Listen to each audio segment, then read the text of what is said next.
So we kick off with the Daily Mail. Josh, Matt Hancock faced with hugely unpalatable options. Back in the jungle, by the sound of it. Yeah, go easy on us. Government lawyers beg COVID inquiry. Probe asked not to use a retroscope to judge mistakes and accept the height of the pandemic was akin to war. So I had a doctor use a retroscope on me and it was strangely pleasurable.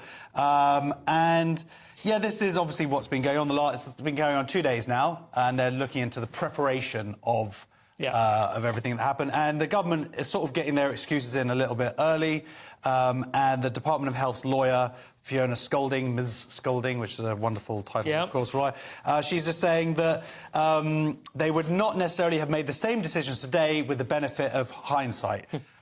So that almost, maybe that's the closest we'll ever get to an apology to some of the decisions that were made, like closing schools and making my children thicker. I have some sympathy. Yes, it was very difficult. Obviously, they were doing it in real time, and it was. But there were plenty of people offering alternative readings at the time, and they were not merely kind of argued over. They were dismissed. Yeah, look, the lawyer says it was an all-consuming period akin to a war. Yeah. So can the Nazis use this excuse, saying, guys, don't give us a hard time. You don't understand, it was war, things happened. We invaded Poland. We never expected France and England to kick off over that. It's a terrible analogy for that reason. It's like, yeah, you're admitting to war crimes, essentially, which is what I think basically a lot of the lockdown stuff was. More importantly to me, it's not simply that they were making difficult decisions on the hoof and they can be understood, you know, but they were absolutely adamant throughout that their decisions were correct and that they were smearing people, including myself to some extent, who spoke out on social media and so on, saying that these lockdowns were going to be counterproductive, were going to do a lot of damage, that certain kind of voices and certain preferences were not being properly aired. A narrative was pushed, and actually it was interesting that very first few weeks it was more fluid and there was debate at that point.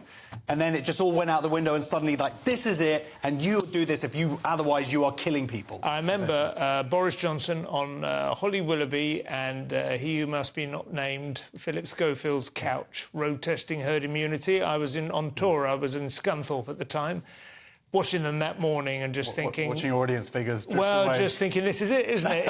It's not going, it's not down the toilet. But you know what they did here, and this is the thing that used to drive me batty during the whole COVID thing, was it says more than 200,000 people have died after testing positive for the virus.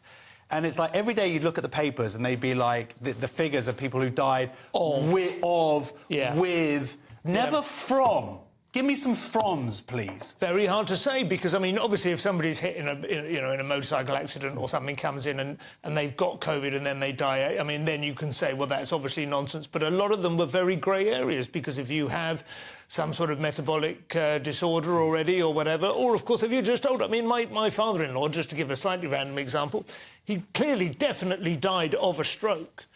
This was many years before COVID, but they put on his death certificate he had long-term prostate cancer, which he'd had for 10 years and had not killed him. You know, there's no question, but they have that. And I thought you were going to say they put COVID, even though it was years before. But my point is, these things, you know, this is not a new thing with COVID. The death certificate, unless there is a very obvious trauma that has induced death or whatever, it can very often be like a slightly moot decision. But there was a more sinister potential behind it with COVID. God, yeah, absolutely. But yeah, I mean, what I'm amazed about is that the lockdown files haven't really caused more outrage. I think it might just be because they're in the Telegraph and everyone's annoyed that they've got the scoop and they just think, oh, it's the right-wing media or something. But why has that not caused massive outrage? I don't think it has caused the requisite outrage.